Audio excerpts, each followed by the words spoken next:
The nice feedback and answers from yesterday's question, and we had one answer that really stuck out in particular.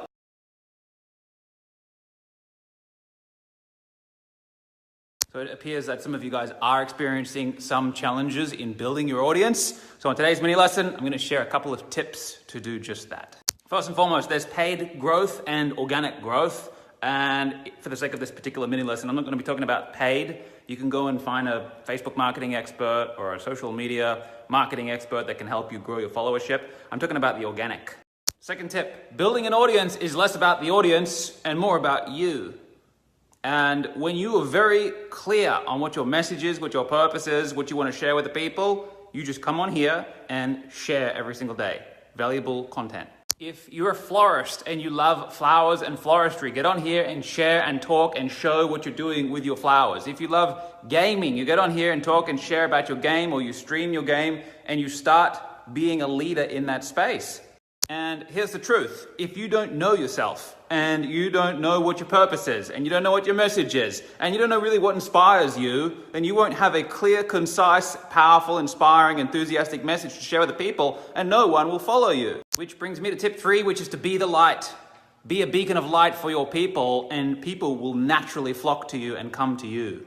And people want in their lives light and truth and love, and they want to know the way. Show them the way. Tip 4 is to get a content planner and plan your content for at least 6 months. If you guys think that these are sporadic and random and unplanned, my mini lessons that I come up here and do every day, you are sorely mistaken. There is a fucking big structure to this thing. In fact, this month in the mastermind, I'm going to give my guys my fucking content planner. I'm going to give you a little sneaky peek. I've spruced it up for the mastermind. Golly gosh, it's sick. Okay, here we go. This is the first sheet. This is the content types and channels. And so we have opens, a couple of words, question of the day. We have content types, myths, quick wins, tips, the X ways that how to, personal beliefs. We have the closes, how to close a thing if you want to do a swipe up or you want to call to action, ask the audience a question. We have other, the music, the lifestyle things. You've seen me do all this. Then we have here the content channels, primary channels, secondary channels. This is what I focus on, my primary channel content creation. And then I go into macro and micro content planning. And what I mean by that is figuring out your primary message. For me, it's personal mastery. And within that, my secondary message is the mastery of the 7 areas of your life. Then I have tertiary messages, and then I can split them down into the little segments within each area of life. And this is just a template, by the way. This is the one that you guys are going to get. This isn't my actual completed one.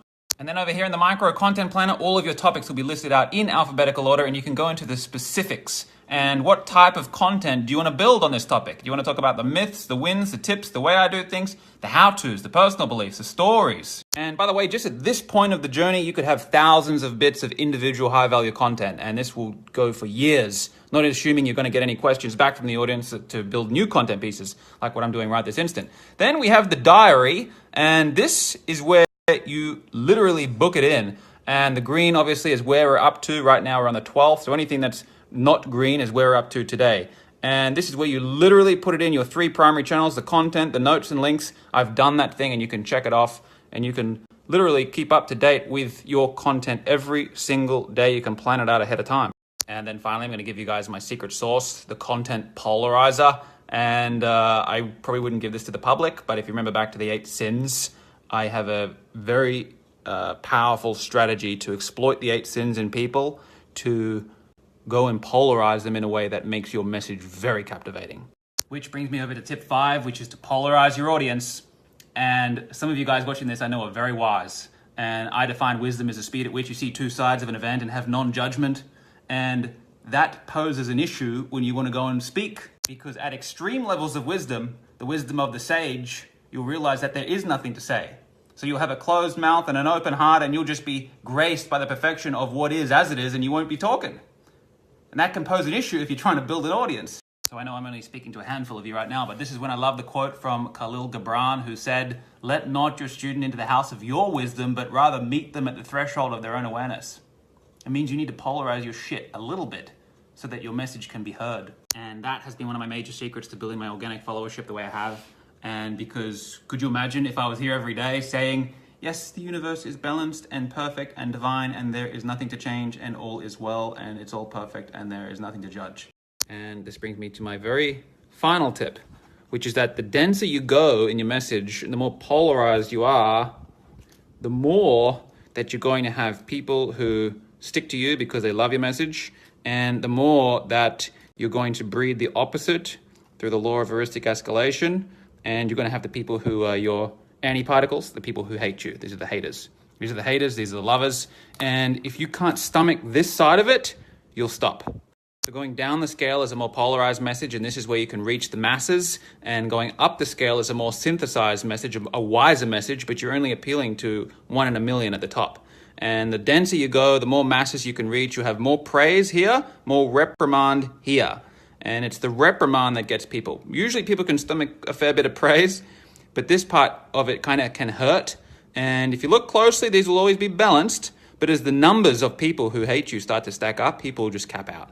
So I hope you enjoyed my tips for building an audience. And as of the 15th, next week, we are starting speaking month in the mastermind. Learning to speak, what I'm doing right now, has been something that I just started like a few years ago. And I was really introverted, and I didn't know what the fuck I was doing, and I was nervous, and I hated looking at myself and my face and my hair. And hearing my voice back on recording was quite a painful ordeal, but I practiced that thing because I knew that learning to speak and influence is one of the most powerful skills that you can possibly develop. Anywho, if you want to join us all in the mastermind this month, swipe it up to 80 Australian dollars, 80 bones, golly gosh. It will be a game-changing month this particular month.